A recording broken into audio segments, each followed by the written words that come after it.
right, thank you for staying with Daybreak. The conversation was continuing even during the break. Let me introduce my guest one more time. They hear young people here speaking about how do they get included in the decision-making table, how do they organize themselves so that they are in the decision-making table, and which is the decision-making table? Is it political, is it economical, is it social, is it all three?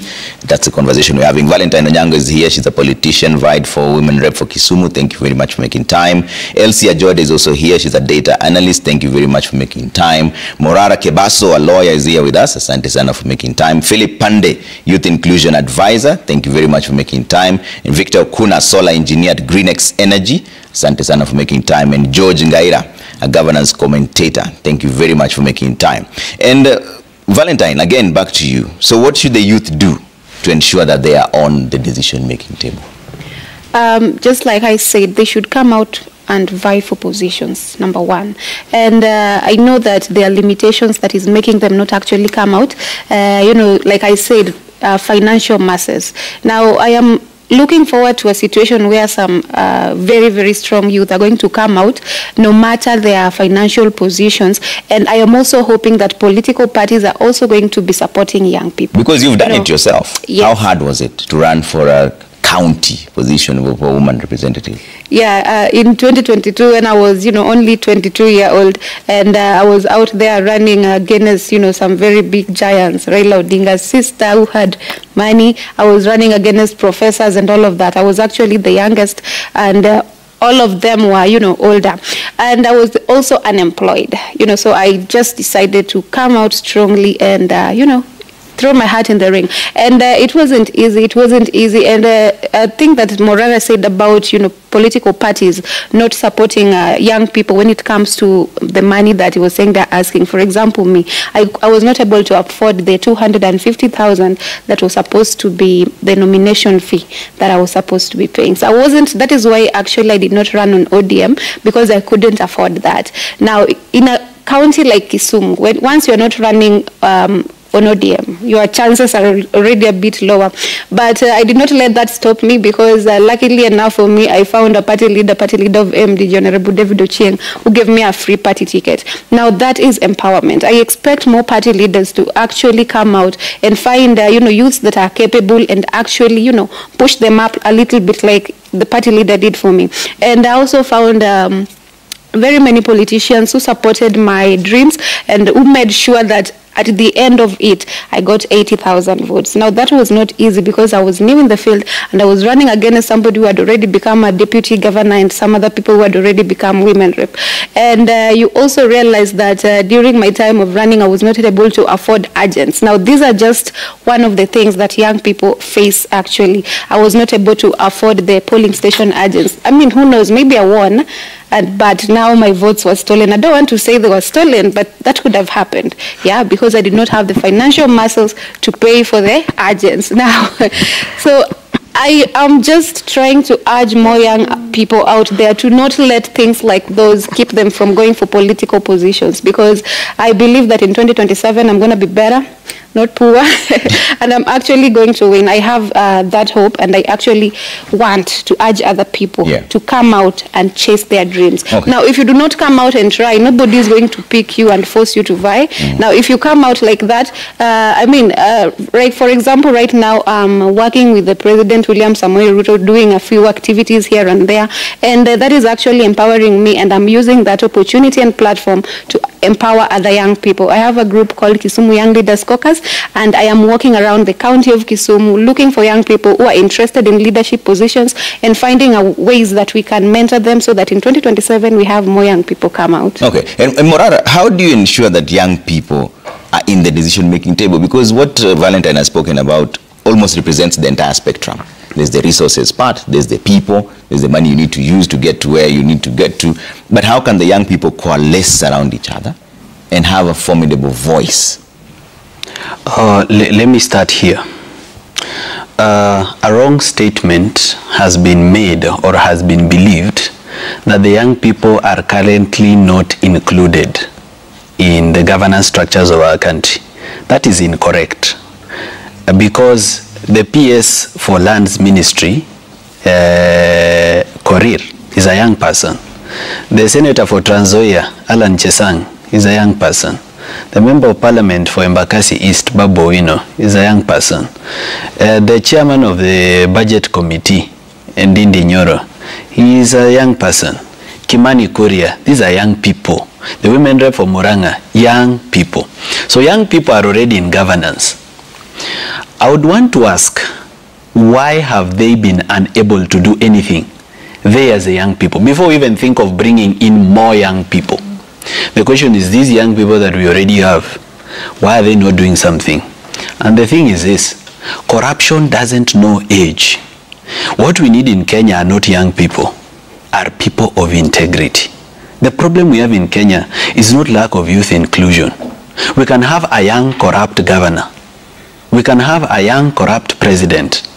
What we are looking for are people of integrity. Even if they are 90, 80, 20, we desperately need people of integrity. And currently, as the political system is, it does not encourage people of integrity to want to run for political positions. Me included. Personally, I'm completely disinterested in running for political office, because I think of myself as a person who is an example, not just to the community, but beginning with my children. There is that expectation that my children have on me, and then my workers, and then the rest of the community, my family, people I've grown up with, church members where I go to church. They have expectation that Huyu Morara Huyu, if he was to get an opportunity, he would really change the situation. But is that true? That is not true, because we have such a corrupt and captured system that regardless of whether you are young or a person of integrity, the moment you go in, corruption starts rubbing on you the moment you step into the door. So even before we think of youth inclusion, let's first think of integrity, because if there is integrity, the young people will run for those positions. If there is integrity, the population, or rather the electorate, will vote people not based on how much money you've given them, but on the basis of the work that you're going to do for them. But right now, I can confidently tell you, Trevor, Kenya is not yet ready for change. You and I need to do something to prepare Kenya for change. In this pregnancy, we are now at the morning sickness level. It is now that we've planted the seed of change. There is a lot we need to do in terms of watering and weeding this change for it to get there. And the thing we need to do is civic education. As the governance commentator has said correctly, is that there is 71% of the population that doesn't understand what is going on. We need to take this education, and thank you for bringing me on TV today, so that I can continue with that noble duty of continuing to educate people at the lowest and at the remotest parts of the country to understand that, number one, Mutu wetu doesn't assist. Because people have come up with something called ni mwizi lakini ni wetu. This person has stolen billions of public funds. You have not received even 10,000, even 5,000, even 2,000. If you see the videos that I usually do, they are comic relief, but they are also educative. And in one of the videos that I did, imitating the president, I told him, Mheshimiwa Rais, tunashukuru sana. Hii pesa inaibiwa kupitia kwa ufisadi ndio imetusaidia kununua mbolea, ndio inapea vijana deni bila interest ya kufanya biashara. I meant the opposite of it. That look, this corruption is not benefiting anyone. So when you say, sisi watu ya Kisumu tuko na furaha sana, sasa tuko ndani ya serikali, wewe na nani? Wewe na nani? People need to understand that a person can come from your village. In fact, I dare you, they can come from your family. Yeah. But if they don't make a change, there is nothing it's going to benefit you as a person. You can be the brother to the president and poor. It is possible. You can be the neighbor to your governor, but you are suffering in poverty. You don't even know where you're going to get the next meal. So the political class who we currently have, beginning with the president, the deputy president, the cabinet, and parliament, serving the interest of the people? My answer is no. People are coming to government to serve their own interest. If today I, Morara, were to be elected on a DM ticket, I would go to parliament, but there's little I can change because of the Political Parties Act. I am there to be loyal to my party leader and not to the electorate that have given me a chance to go and represent them in parliament. So I can see a bill. This bill is going to affect my people. Lakini mkubwa amesema, hii tunapitisha. And these are very brilliant people, by the way. Yeah. We shouldn't even be talking about education. The people in parliament are super brilliant people. People like the member of parliament for Yatta constituency. That's somebody who has worked for the United Nations. He used to earn more than $15,000. What is this incentive that makes someone leave a 2 million shillings per month job to come and be a member of parliament for 800,000? The answer is obvious. So until we have a change of the political system, Kenya is not yet ready for change. Okay. We have a lot to do in terms of political education. Okay. Yeah. So Ajode, how does this system change that Morara is talking about so passionately if he thinks that inclusion of the youth is not the answer here? It's having people of integrity. So how do we change this system?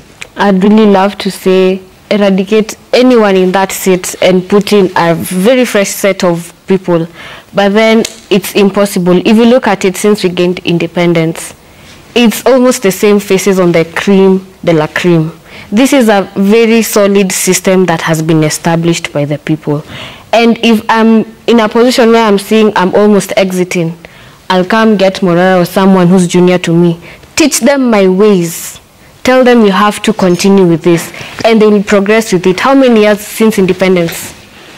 The same system. There's a system where you cannot, it's very hard to beat it. When you try beat it, you're kicked out.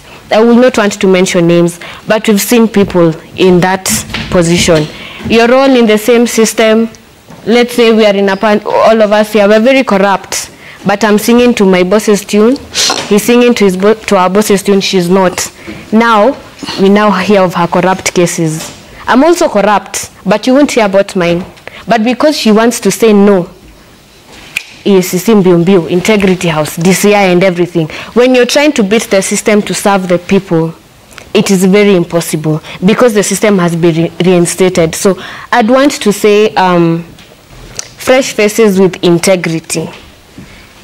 When I was small, I used to hear the same names on the TV. I'm now older, same names on the TV. I'm even wondering, are they not getting older? They look very fresh. Are they not getting older? We need a new set of faces, new people with. We are very intelligent people. The youth are very intelligent. The innovations people are doing, and that's why you're finding a very bright youth is going to be like, I can't survive in this country. I need to get my passport and leave. Passport yenyewe kupata ni shida. But then once you get it, you're out. That is brain. Yeah. The brains are going out. We are going to develop other countries. Well, our country is languishing in poverty and we are going down. So it's really hard, but there's a seed. We are going to plant. We are going to water it. Okay. There's something that the governor for Nairobi, Johnson Sakaja, said yesterday at the Africa Youth Forum. Let's listen to what he had to say. Meaningful conversation, and I hope that is what we intend to have, about a fresh start. It's time to make our institutions work for all of our people and for our young people, again. And the first thing to do is to listen. We can't expect the young people here, the young people in our countries, on our continent, to respect our institutions or to respect other generations if there's continued exclusion and that we fail to represent them. That is why, for instance, my administration has been keen on public participation, citizen engagement, to allow people of all walks of life to be heard, especially on the projects that impact their lives and that we intend and that we do for them. George, the young leaders who are currently in office right now, yes, they know what the problem is. Yes. So how come this system is so difficult to change? Because even Johnson Sakaja, the governor for Nairobi, has just said it's time to make institutions work and the people and the leaders should listen. He runs Nairobi County, so he knows what the problem is. So how come this system doesn't? Very true, and I think our brother Morara couldn't have put it any better when you say that the young people have been there from the very beginning. You must understand that Martin Shikuku, who comes from my home county of Kakamega, a legend in Kenyan politics, was in his 20s at the time when they were negotiating the Kenya Constitution, part of the Lancaster trip, and he was part of the initial government when President Kenyatta formed that particular government. And over the years, we've had breakout stars. You must understand that James Orengo was only 29 years in 1979 when he came in as a member of parliament. Kalonzo Musyoka was hardly 30 when he came in 86, you know, and many others in the 90s. The Martha Karuas, then they were in their mid-30s at that time when they were coming in. And that has been the case until the other day, including a young lady in Bomet, hardly 24 years, elected countywide. The young people have been in this particular space, but we've been dealing with a few challenges that I think the structural that we've been dealing with. First of all is culture, as our sister there mentioned. There's this perception that Trevor, the most used and misused political demographic in the history of Kenyan politics are the youth and women. You understand? They form the biggest block. If we were just to take, say, the young people as profile, say under 35, and then you top up with the women of this country and put it into one segment, then they would win that election early in the morning, you understand? So it's never been about numbers. It's a systemic plan to ensure you cut off the people. I'll tell you, for example, in our home county of Kakamega, which is 60 wards, it is the largest, second largest county, but politically, based on what you call the political boundaries, because if you look at in terms of just the public space, then you have the Marsabits and the Turkanas, which are wide. But in terms of political capital, Kakamega literally comes second to Nairobi. It goes head to head with Kiambu County. You have 60 wards. And I came to a point where I said, because even I'm part of that political system there and I have big plans for that county, is that in this coming election, in the 2027 election, particularly in the local party there, Kakamega is an ODM county. I said 60 wards, 50,000 shillings for every nomination. I'm going to have a 3 million shilling fund to make sure that anybody under 35 years must have, first of all, make it to the table in that nomination battle. Just get to the table. Just first of all get to the table so that we can battle on the table. Yeah. Because sometimes, and I think you asked one of the panelists here, that then what do we do so that we can begin to be heard? And I think the first is to get on the table, and that might take our personal initiative, because there are parties which have extremely good talents that are young, and the leaders who are at the top of those parties know very well. They say Trevor Obabo-Wino is an incredibly talented person that can really take this party forward, but because we do not want to give him that space, we make sure that we cut him off the system so that he doesn't thrive, even though we have the numbers and the talent that is good enough to be able to take positions. That's what. But two, maybe, and this is where I was mentioning my brother Morara, is that sometimes you then ask yourself, then what about those young people that have actually been put in those positions?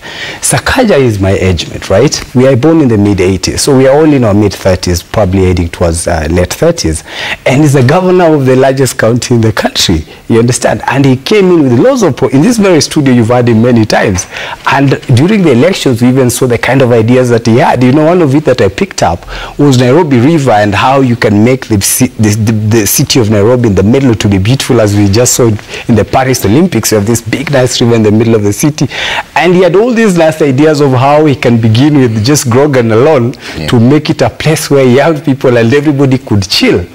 Trevor, cleanup of that particular place doesn't need any funding. It just needs law and order, because if you go down there, you see a road that had been done by the former NMS major body. You know, they did a road there and it looks fairly decent, is now back into a garage, and because these vehicles there completely lawless. It had nothing to do with, we do not need billions to fund the restructuring of that particular place.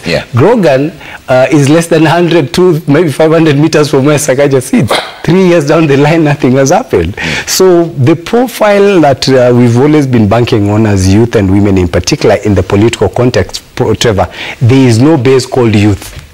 That's why we've not had as many young people being elected. If we had a political base that we can say these are the youth or the women, for example, women are almost 52% of the population. They would very easily elect a president, true or false? Because you only need 50% of the vote, and so if my numbers can top up above 51%, we'll be able to do that. So the challenge is that the young people haven't quite figured out their strength, and I think their strength is in the numbers, but also self-motivation to be able, first of all, to appear on that particular table, because they are not going, these old hands are not going to create an open space for people to just come in. We must take it I must first of all take their own initiative to be able to get in the political space, because this leadership is only attained through a political process. Okay, before I bring in Victor, think of the Africa Youth Summit as well. There was a member of parliament, Mukunji, who spoke there. Let's listen to what he had to say. When the drop of some of the clauses was done in the finance bill, and that is the time I was doing the live, I realized that people are not even convinced that this finance bill is better. And that is the main reason, as a person who is in the ruling party, I voted no. Okay. Because I realized, even after looking keenly to see even 3 people who can say, go and represent with a yes, there was none. And that tells us we really need to invest and ensure we do the connectivity all over the country, so that people can air their voices. Thank you. The young people can be able to actually get their voices heard. Asante. The TikTok we have seen rallying people to go to Mandamanos tells you this is a new age. This is a new era. Even campaigns are going to change in 2027. Okay. I believe we might have a president elected from TikTok. Thank you. In 2027.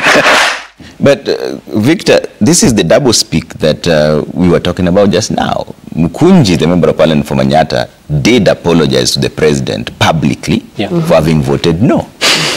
So how then do you change this system? And he's a very young legislator. He's barely in his 30s, I believe.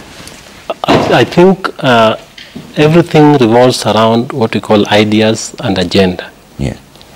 If you are a leader, or if we have a parliament 90% made up of young people, and they lack an agenda, they lack ideas of what to do, they'll be singing choruses to everything that comes from the executive. So the problem we have today are a bunch of youths or young people in leadership positions that do not have any kind of manifesto, that do not have any kind of ideas that this is what we can do and this is what we can achieve. So the moment you lack anything that you think about can transform the lives of your people, then the executive will come with their own option. And because you have no idea at all of what that option is, and you are unable to read it and even to understand what it entails, you go ahead and say yes to that bill. I was part of the team that took this bill 2023 to the court. Actually, it was nullified together with the Okiomtat. We studied it and we looked at it in finer details. You realize that those the articles of that bill, they were contravening the Constitution, and they are very, the Constitution is written in a very simple language, where public participation is a must, and several things. Infringement of my rights is there because you cannot force me as Victor or as a citizen to do something that is out of the Constitution.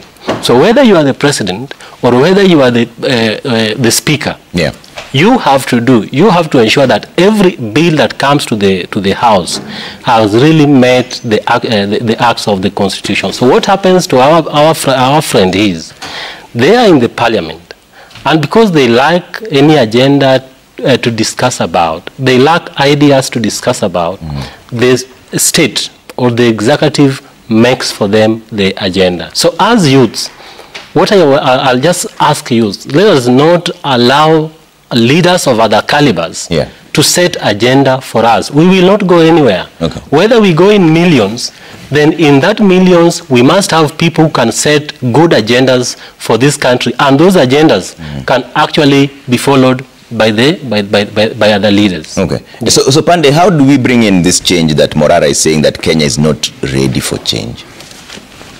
Well, Trevor, I'm always optimistic, and I believe on the half full side of the glass rather than half empty. I want to really combine that with some of the responses that I think are really fundamental that we put to perspective. One is that the youth must come out. The Gen Zs came out to add their voice to the governance infrastructure of our country. That is really what has to take shape, and it has to show up even in the elections. The people aged between 18 to 24 in this country make up to 28% of the total vote of the electorates, but only 10% of them I mean, only 1/3 of them are registered, about 2.3 million. So they only make in total 10% of the electorate. Ideally, if we got 5 million of them registered, then it would be a whole lot difference in the elections. In Africa, we have about a voter turnout of 64% among the youth. So nearly 4 out of 10 people who registered as voters in the youth category do not show up. But there is a propensity to go out and ask for accountability and demand that government and institutions respond to the needs of the people. Yeah, but not at the point where it matters most. Not at the point where it matters most. But there is also something that is fundamental in this process of elections. Youth organizing. And I like the point raised by Gaira, setting aside 3 million shillings to support nominations. Val here mentioned that one thing that made her not run on ODM was the nomination fee, and it's 125,000 Val, not 250, because when you're youth, then it's half of the fee. So that's what I paid to run as senator for Kisumu. I borrowed that money from a youth friend. Now, if that nomination fee was waived for Val, should be in a better position to clinch the seat in Kisumu. If we have people thinking in the direction that Ngaira is thinking, then we are able to raise the threshold of those people, young people that run for office. I am a proponent of more young people running for office. In the last elections in Kisumu, we had 54 young people running for seats under our custody and our mobilization. Val herself, when she was running, sent me a voice note as a point of introduction. The next point, we were on the media. She was having a full page on the dailies, and she was here on Royal Media to really exercise her mandate as a young person wanting to be elected. And we must thank the Royal Media for providing that platform for young people. What must we do? The likelihood of a young person to succeed in a Kenyan election today is between 7 to 9%. I say this from facts that in 2017, about 9% of all young people that were on the ballot were elected, about 317 of them. In 2022, about 335 young people were elected, showing a success rate of 7.7%. So if we have mapped the threshold as a 7 to 9% success rate, we must increase then the threshold of young people that then present themselves at the ballot.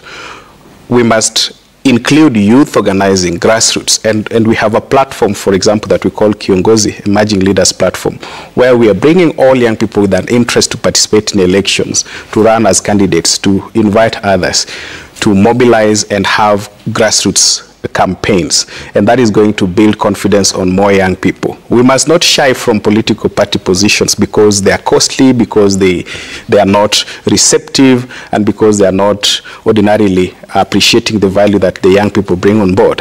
I would say that elections in this country and everywhere in the world are run by young people, from the communications, security, to the mobilizers, to the audience itself. And so why must we not then run for those seats? Trevor, it's important that we differentiate between young and youth. Youth is youth, and young is not youth. Everybody that is young is not youth. The threshold for the youth is 35, as we know it in Kenya today.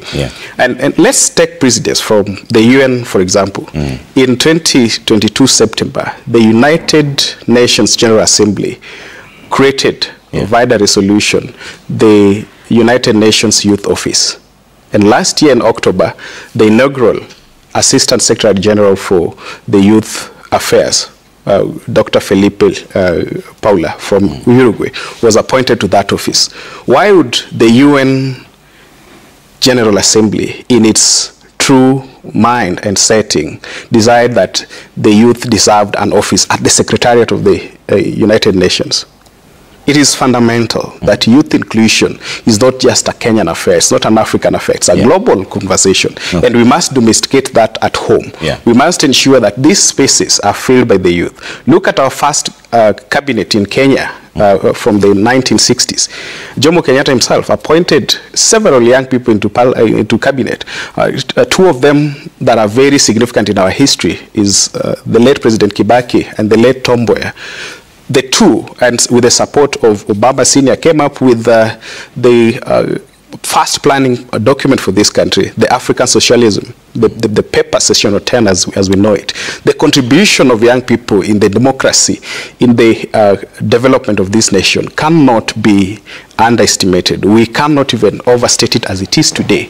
We have mentioned members of parliament and people that we think are in position today that are not responding to really the call. Yeah. We must call them to order. And I'm very particular with specially elected members of parliament that represent the youth, both in the Senate and the National Assembly. If you hold the youth threshold, you must show up, you must legislate for the youth. And that, by the fact that some people are not living up to the expectation, should not discourage a dominant majority of young people that are willing to participate in politics. We must respond to that clamor. We must show up. Okay. We must be elected. We must campaign. We must show the difference that we can contribute to the democracy. All right. There's a lot of feedback coming through, so let's read some of the feedback, then I'll come to you, Valentine, and we talk about now the way forward for the young people. And also this conversation is very interesting because there are many different views.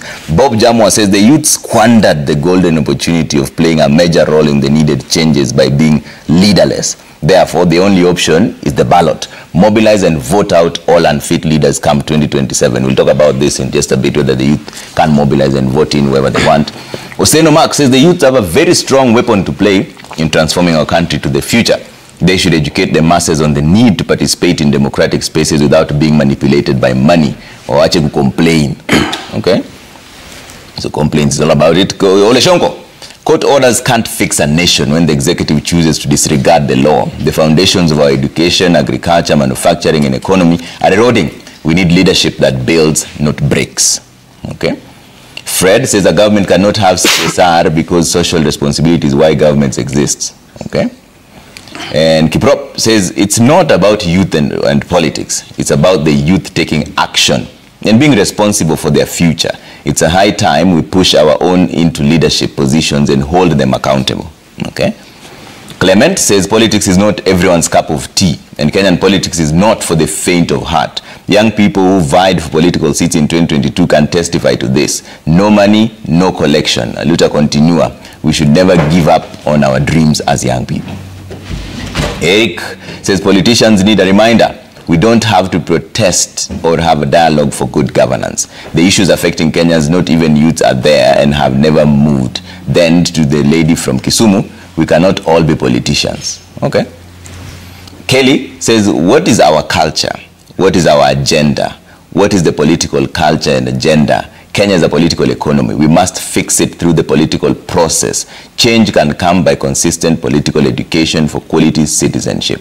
In terms of voters, that is. That's Engineer Lazaro. Says more than 70% of the general populations are youth. Let's use our strength well at the ballot box instead of lamenting every now and then on media platforms. In fact, youth are the voting machines for the so-called old guards. Is that necessarily a true position, Valentine, that it's the youth themselves who are the voting machines for the old guards and then they start to complain again? You've dealt with this in first hand. That is actually very true because you realize that young people will consist of at least 75% of the population. And whenever you go to these rallies, you always find it is only young people. Actually, the old people who go to rallies are like 1 or 2%. And young people are out there. This time that I was in a rally in Kisumu County, and all the politicians, the old guard, were coming out and saying, Vijana power, Vijana ria.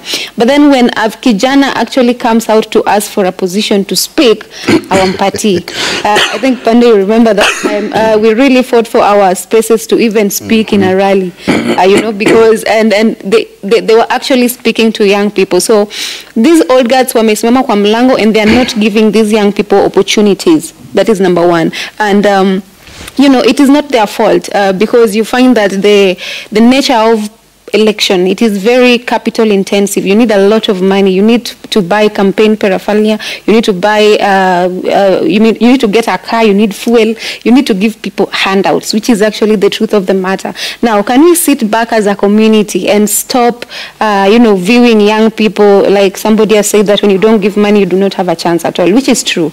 You don't give out money, your chances become less and less and less. Now, it is upon now us, the community. Can we sit back and decide that we stop doing this politics of money, politics of handouts, because you find out that that is what is putting the young people out. Now, the old guards, they've made it in life, they have the financial muscles, and that is where they beat us. But that's where the problem really is, because the people who are demanding for money are young people like yourselves. And it is very unfortunate. And that is also coming from the fact that several young people are unemployed. They're trying to survive. So if somebody can give them a small token, that is where they actually fall. It is very, very unfortunate. That is why we need to sit back and, think to ourselves, like, what do we want? Are we going to still keep looking at people who have money, or are we going to actually vote leaders with integrity, leaders who can deliver?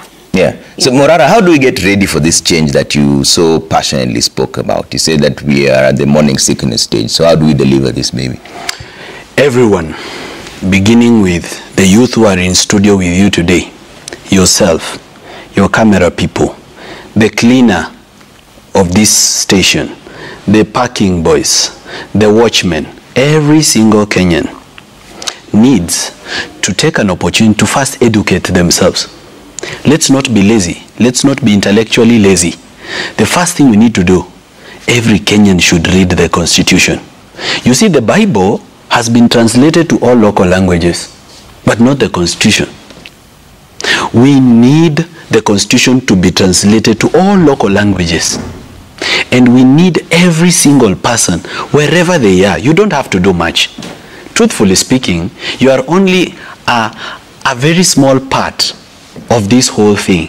You are just a sand on a seashore. But the little that you do combined is a lot. The first thing is we need to arm ourselves with knowledge. For example, if we just do a spot check here on studio, how many of us have read the Auditor General's report for the financial year 2022-2023? Me have been translating it for people on TikTok and educating people. For example, yesterday at night, I could not find sleep. And I decided to check the Auditor General's report on Nuno Modegashe Road. And I found that a contractor was paid 83 million for free just because his payment was late. I also found that he was paid 525 million on top of what he was supposed to be paid to do the road, which was 7 billion. Aliongezewa another 525 million for nothing. That one, even the Auditor General is saying, they cannot trace it, they don't know where it went, it is loss of public funds. If we don't arm ourselves with knowledge, we will not be able to slay the dragon of lack of ethics, lack of integrity, and lack of good governance. We need the knowledge. And those of us who are able to dissect this knowledge should break it down for the people. For example, some of the bills that have been passing in Parliament are dangerous for this nation. We have bills now being introduced to prevent us from planting our own crops. So we need people with knowledge to now start disseminating that knowledge to the youth, beginning with social media, mainstream media, and even in citizen barazas. And don't expect to be paid for it. Don't ask money for it. Take it as a civic duty. Just say, I have my 8 to 5 job. I'm going to spare 10 minutes every day to educate one person or 2 people. Let's spread it like the gospel. So that by the time the nation is well informed, because you cannot do change to a citizenry that doesn't understand what this change is about. There is something we call Stockholm Syndrome. Stockholm Syndrome is when the victim has sympathetic feelings towards the abuser. It's like taking a woman who has gone through an abusive marriage out of the marriage. You find her saying, if he doesn't slap me, I don't feel like he loves me. That is now where the Kenyans have reached. We've gone through so much pain that we are now at emotional fatigue and Stockholm Syndrome. We need to arm ourselves with knowledge and make sure that my parents in the village are well informed. My neighbor is informed. My driver is informed. My house help is informed. Once we have an informed population, we will stop electing idiots. That's number one. Number two, we will take charge of our citizen affairs. In fact, we will do oversight ourselves. You've seen the work I've been doing, going to the different projects. In fact, let's do one right now. So let's go practical, because you're doing some stuff in online. Let's try one right now so that we discuss with the people here what they understand from it. Yes. Go. Watu wa Kenya hamjambo. Hamjambo tena. Mimi nilikuja hapa Kajiado mwaka wa 2018. Ni kweli si kweli? Si mimi nilikuja hapa na huyu gavana wenu Ole Lenku. Mimi niliweka hii mradi ya All Kajiado University. Sasa hii nimerudi tena. Hii ni 2024. Sasa nimekuja kuangalia, nimepata hakuna kitu. Nimepata geti imeenda na fence imeenda. Sasa nataka niwaeleze na nataka mnisikize vizuri. Kwa hii finance bill inakuja. Sasa nitaweka pesa ingine 1.2 billion ya kazi ya hawa vijana na hawa mama mboga na hawa watu makanga na hawa vinyozi na wale wabeba. Sasa hawa wote wanaweza kufaidika kutoka kwa hii mradi ya All Kajiado University. Ni kweli si kweli? Sijui kama tunaelewana. Siku kijengwa university hapa kutakuwa na kazi ya vijana, na siku kutakuwa na watu ya bodaboda ya kubeba watu hapa, na siku kutakuwa na mama mboga ya kuuza chakula. Nyinyi watu wa Kajiado mnasemaje? Salale. Kweli nyinyi ni watu mmejielewa. It's interesting when you bring that up. So, and these are actual things that you go and check. Yes, I was at Kajiado University. Okay. I walked on the grass. I stood at the stone where the president launched. Very sad. Imagine how much was spent in fuel, how much was spent in people going there setting up tents, and there is nothing. Trevor, nothing with capital letters. Nothing means nothing. There is no borehole, there is no fence, there is nothing. Even the gate that was there on the day of the launch is not there. And this is a project that was launched in 2018. Which year are we in? 2024. Sasa tunafanya nini? 6 years. All right. It's a crime scene. Yeah. So, Jode, going forward, how do we fix this? You know, I keep asking that question because at the end of the day, it's the youth who have to take matters into their own hands. You've seen all the feedback coming through, all of them saying that, well, youth are just complaining, they're not coalescing against each other to work for a common cause. George also said that there needs to be a structured way of conversation, a national dialogue, so to speak. But they've rejected that. So how then do we bring in this change that we're really yearning for? Thank you, Trevor. From the feedback, clearly they're saying the youth is the voting machine. So I think the first and simplest step we should take, and I'm going to give this an age bracket, the youth between either 18 and 27, get your voter's card. That's where it starts. Yes, get your voter's card. Be responsible of the person you're going to put on that seat, from the MCA to the MP to the president. And there is the notion of voting uniform. During 2022, I was privileged to be in a polling station and I saw what was happening. Yoku suiting. 6-piece. No, don't. Because yes, it's the same suit, but we could be wearing the same suit with my colleague here, but I'm a female, he's male, but we're wearing the same suit. In real sense, that is, we have different opinions to things. So I'd say the first step is get your voter's card. That's where we messed up. In 2022, yes, in the rallies, the youth are there. They are the most energetic. We are unemployed. You have all the time to be in a rally and stand on the sand and say, oi, oi, and wait for the money. But then when you go into the ballot, the youth are back at home because they do not have a voter's card. So I'd say the first thing would be responsible for the person you're going to put in office. Get the voter's card. Empowerment to the youth. There's the issue of funds and everything. I'd want to say for the governmental spaces, non-governmental independent companies and everything, I'm a beneficiary, I'm a data analyst at Timely Kenya. And what they pioneer is looking at what the youth, opinions of the youth most. We do surveys and we are most interested in hearing what the youth have to say because we understand they're the leaders of tomorrow. Then what do they say? They discredit the leaders a lot.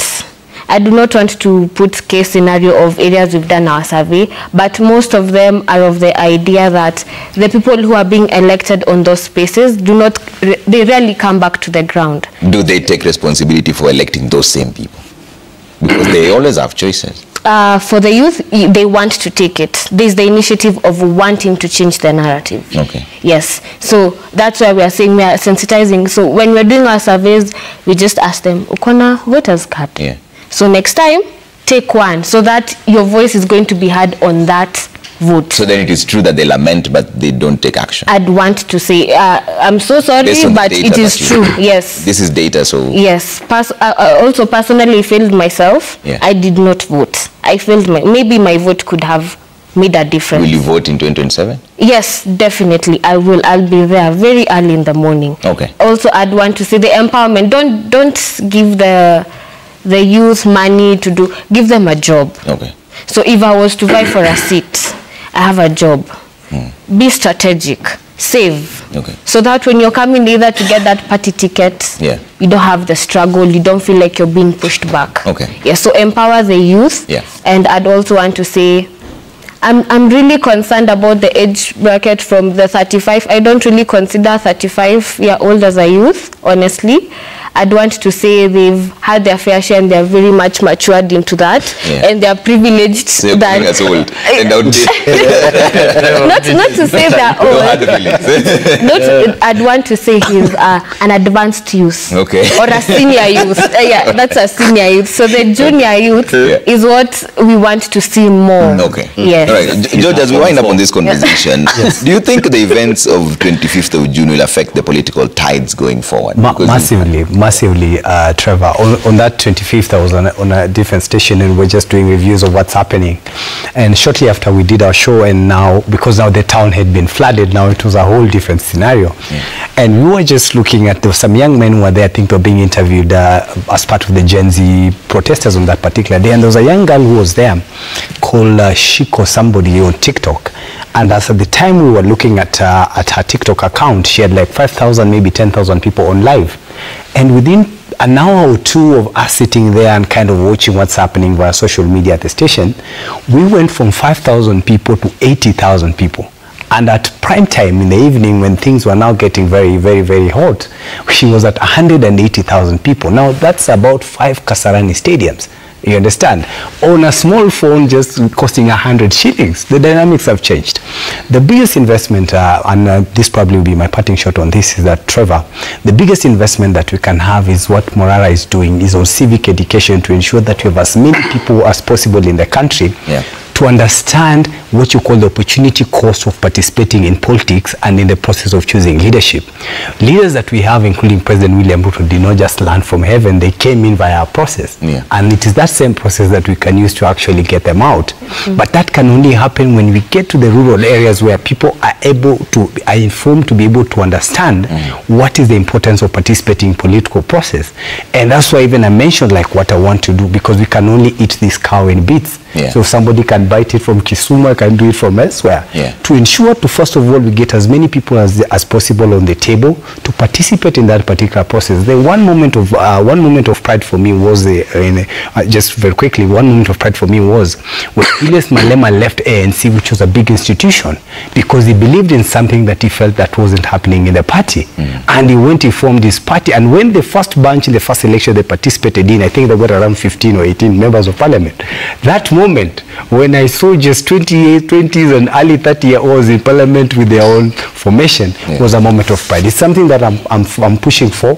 Even for those of us who belong to bigger parties, like for me in ODM, I've always said, if we feel that this party is no longer taking us where we are, it doesn't matter who we are, myself, Baba Wino, or any other young person, my brother Sifuna, we create our own path and go all the way first to the ballot. Let us first hear the verdict of the people before we come back to hear stories from old people that are not going to give any young person room. There will be no room, Trevor, including you. There will be no room for you to just walk into these spaces and become an MP or a governor. We first appear on the ballot, then discuss after that. Okay. Victor, way forward. Way forward is the youth must act. That is what I want to say, that every youth, actually we are very clever. The youths in this country are very clever. We are damn clever. We know everything. But when it comes to action, that is where this starts. So I really like what Morea said of educating youths. Yeah. But me, I want to ask all the youths in this country that let us act. If there's anything that is going on wrong in your locality, kindly act. I've done one thing. I looked at the former CS Mukomen when he said that he did a public participation on fuel levy. Then after a week or so, the fuel levy was actually increased. I looked at that at the the Roads Maintenance Levy Act 2016. Then I also looked at the Energy Act 2012 or 2019 that was amended, and I found a loop. And the loop was, there is a section that says that it is the prerogative authority of the sitting CS that can make decisions on what to be adjusted on the fuel and the levy. So one person can make a decision on behalf of 50 million people.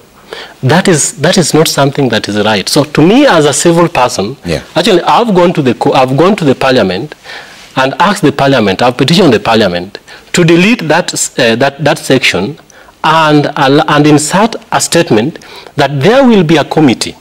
This committee is represented by the IPP. IPP is the Independent Power Producers. Then we have the CAM. The biggest energy consumer in this country are CAM. Kenya Social Manufacturers. Then we have KEPSA, the private sector, which is me and you. Then we have the KenGen, we have the Ministry of Energy, and we have the EPRA. Yeah. So when we have this kind of committee making a decision on what to be paid on a tariff on fuel, then we have a better understanding exactly of what we are paying. But the youths must ensure that we act. And back at home, I come from Suna East. There is a road that was budgeted for in 2021, 2022, and was approved. Money was allocated. Then someone somewhere decided to have this money hold somewhere, maybe in a bank. So they were waiting either for the residents to forget, and then they divide this money somewhere. So we decided that if this road is not maintained, then we will come, because it was under the CDF, the national government with the CDF. We decided that we are going to mobilize the locals to ensure that this road is actually tarmacked. I can assure you that we went to the streets on Friday, and on Saturday there were all chunks of tractors and everything making the road. So we were asking ourselves, where was the money? So things are happening in this country that until the youths act, until we know that this is a problem in our locality, then let us have a voice of reason. Then we reason together and ensure that we act on them. Then so we take action. Okay, Philip, final. Trevor, no better way to put it other than saying that there is power in action. Young people must add their voices. They must show up. They must be up in arms when it's necessary. We must put people to account. We must be present on the ballot and on the voting day. We must be present in our communities, proper community organizing, grassroots campaigns to ensure that a dominant majority of us are on the table and are making the difference. I want to call upon young people from all walks of life that Kenya is ours. We must not apportion the responsibility to political parties or to individuals to make Kenya governable or to make Kenya inclusive. We must make Kenya inclusive for ourselves by participating. And those in positions of power, Trevor, must respect the covenant between them and the youth pre-election and post-election. That's very fundamental. Right. Valentine, I'll give you the final chance because you've traveled all the way from this room. Yes. Thank you very much, Trevor. I am trying to call out on the youth that it is time that we stop complaining. It is time that we go on the ballot and put ourselves there. If we keep complaining about having bad leadership and doing nothing about it, then we're going nowhere as a country. So young people, let us stop complaining. Let us go out there. Let us vie for positions. Let us put ourselves out. Now, you might actually get a chance because just like Pandey said, seek ye the kingdom, and you can actually find it. And when you find it, when you get there, I want to urge all the young people in parliament, please hold the hands of the other young people. bring them up so that even themselves, they also find opportunities to be where you are and also to find opportunity to serve the people. That is what I can say. All right. Thank you so much for making time, all of you here. We've run out of time. It's already 8 a.m. Mia Valentine Onyango, politician, Elsie Ajode, data analyst, Philip Pande, youth inclusion advisor, George Gaira, governance commentator, Morara Kebaso, a lawyer, and Victor Kuna, solar engineer at Greenex Energy. Thank you all for that insightful conversation here. And like you've said, and like you've all heard from the young people, they say take action. Whichever action you decide to take, that's really upon you. Enjoy your weekend, people. My name is Trevor Mbije, and by the way, have a great weekend. Let me not say what I wanted to say. Have a great weekend. Bye for now. Coming up. Hey, who's coming up next, baby? T-Boy, Roy T-Boy on the decks is here. All right. See you in a bit.